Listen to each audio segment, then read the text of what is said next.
Hi friends, இன்றைய தலையங்கம் பொது இடங்களில் தெருநாய்களுக்கு இடம் இல்லை. டெல்லியில் சிறு குழந்தையை தெருநாய்கள் கடிக்கும் செய்தியை பத்திரிகையில் பார்த்த சுப்ரீம் கோர்ட் தானாக முன்வந்து வழக்கு பதிவு செய்தது. All roads lead to Rome என்ற ஆங்கிலத்தில் ஒரு பழமொழி உண்டு. அதாவது எல்லா சாலைகளும் ரோமபுரியை நோக்கி என்பதுதான் இதன் பொருள். அதுபோல கடந்த சில நாட்களாக நாட்டு மக்கள் அனைவரும் கடந்த 7ஆம் தேதி சுப்ரீம் கோர்ட்டில் தெருநாய்கள் தொல்லை குறித்து என்ன தீர்ப்பு வழங்கப் போகிறார்களோ என்ற ஆவலோடு எதிர்பார்த்து கொண்டிருந்தனர். காரணம், தெருநாய்களால் சாலைகளில் செல்லும் மக்கள் அடைந்த துன்பமும் துயரமும் சொல்ல முடியாத வகையில் இருந்தது. தந்தி டிவியை பார்த்தால் தினமும் தமிழ்நாட்டின் ஏதாவது பகுதியில் சாலைகளில் செல்லும் குழந்தைகள், பெண்கள், பெரியவர்களை தெருநாய்கள் விரட்டி விரட்டி பாய்ந்து பாய்ந்து கடிக்கும் காட்சிகள் மிகுந்த அச்சத்தை பார்ப்பவர்கள் மனதில் ஏற்படுத்துகிறது. காலையில் நடைபயிற்சி செல்பவர்கள் நிலையோ அதைவிட மோசமானது.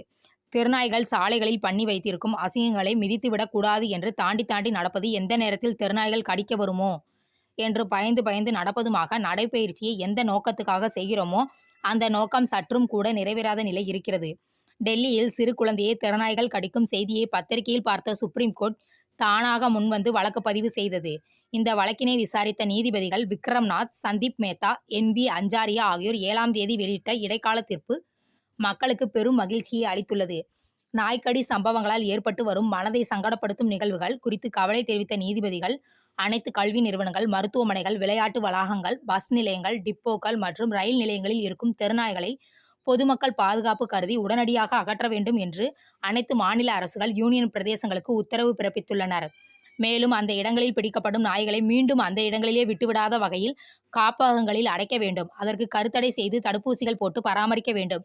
இதற்கு உள்ளாட்சி அமைப்புகள் முழு பொறுப்பையும் எடுத்துக்கொண்டு தெருநாய்கள் அகற்றிய விவரத்தை 8 வாரங்களுக்குள் அறிக்கையாக தாக்கல் செய்ய வேண்டும். தெருநாய்கள் இந்த வளாகங்களுள் நுழையாதபடி வேலிகள், சுற்றுச்சுவர்கள், கதவுகள் போன்ற பாதுகாப்பு ஏற்பாடுகளை செய்ய வேண்டும்.